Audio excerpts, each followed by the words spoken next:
Hello dear student, welcome. जो business communication का answer पढ़ रहे हैं इंपॉर्टेंट, राइट।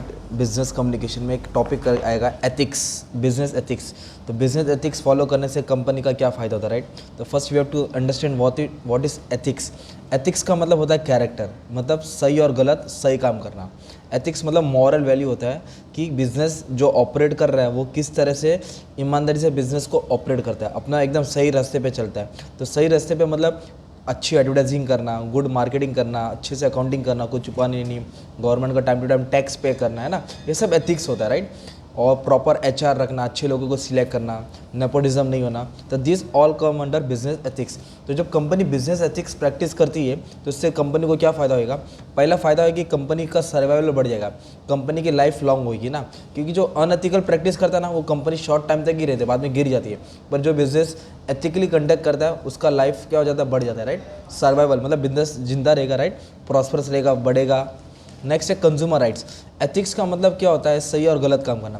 तो फिर सब बिजनेसमैन क्या करते हैं, कस्टमर के फेवर में बिजनेस करते हैं, मतलब कस्टमर को सेटिस्फाई करने की कोशिश करते हैं। कैसे, अच्छी क्वालिटी की प्रोडक्ट अच्छे प्राइस में देना, रिजनेबल प्राइस में ना, providing good quality product at reasonable price. इस तरह कस्टमर की राइट्स को वॉयलेट नहीं किया जाता, उनके साथ गलत नहीं करते, राइट। कस्टमर राइट्स ख्याल करते हैं। और बिजनेस एथिक्स से क्या फ़ायदा होता है, मालूम है, welfare of the society, society का भला ही होता है। कैसे, एथिकल बिजनेस मतलब जो बिजनेस ईमानदारी से होता है, always perfect societal interest, society के हित में काम करता है। Production of goods and service are produce deliver with intention of social welfare. जो भी चीज़ बनाते हैं वो इस बनाने का मकसद क्या था, ताकि बिजनेस के थ्रू सोसाइटी का फ़ायदा हो, नुकसान नहीं होना चाहिए। इको फ्रेंडली प्रोडक्ट बनाने की कोशिश करते हैं। नेक्स्ट क्या दिया है, production of small scale industry, cottage industry. Small scale मतलब छोटी मोटी इंडस्ट्री, कॉटेज मतलब जो चीज़ घर पे बनती है, राइट।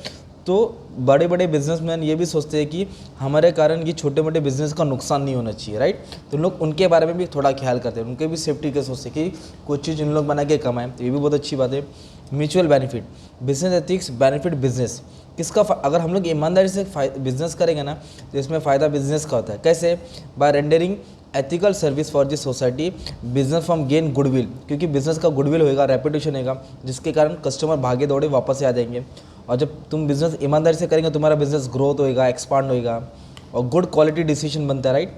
और क्या इंपॉर्टेंस डाल सकते हैं तुम लोग, क्रिएट्स कस्टमर लॉयल्टी, मतलब कस्टमर लॉयल बन जाता है। मतलब लॉयल का मतलब होता है कि एक कस्टमर इधर से खरीदा तो ए क्या करेगा, बी सी डी ई सबको क्या बोलेगा कि यही बिजनेस है, चीज़ खरीदो, ये चीज़ अच्छा सप्लाई करता है, तो इसको लॉयल्टी बोलते हैं। एक जन दूसरे को कहेगा, माउथ एडवर्टाइजिंग बोलेगा, राइट, जिससे कंपनी का प्रॉफिट बढ़ेगा। तो एक ये फ़ायदा है, 4-6 लाइन डाल सकते हैं ना। तो बिज़नेस को एथिक्स करने से क्या होता है, मार्केट में गुडविल होएगा, ये भी पॉइंट डाल सकते हैं। प्रोडक्टिविटी बढ़ेगा, खर्चा कम होगा, चीज़ ज़्यादा बनेगा, और एक स्टैंडर्ड बढ़ जाएगा, मार्केट में तुम्हारा नाम हो जाएगा ना। तो ये होता है बिजनेस एथिक्स, ओके। तो बिजनेस एथिक्स से ये फ़ायदा होता है, राइट। और इससे हमारा देश और आगे बढ़ेगा, बूस्टिंग इकोनॉमी। जैसे बहुत सारी कंपनी, जैसे टाटा है ना, टाटा है, रिलायंस है, ये बहुत सारे पैसा एजुकेशन पे खर्चा करते हैं, स्पेंड करते हैं, ताकि अपना देश तरक्की पे जाए। तो अगर बिजनेस एथिक्स का क्वेश्चन आया ना बिजनेस कम्युनिकेशन में, इंपॉर्टेंस तो ये वाला पॉइंट तुमको डाल देने का, 7-8 पॉइंट, ठीक है। तो इस तरह कंपनी कम्युनिकेशन करती है, एथिक्स फॉलो करती है, सही और गलत से सही काम करती है, जिससे कंपनी को लॉन्ग टर्म में बेनिफिट होता है। तो एक ये 10 मार्क का आंसर आएगा, राइट। तो 8-10 पॉइंट तो तुमको याद करना पड़ेगा, ठीक है। Thank you.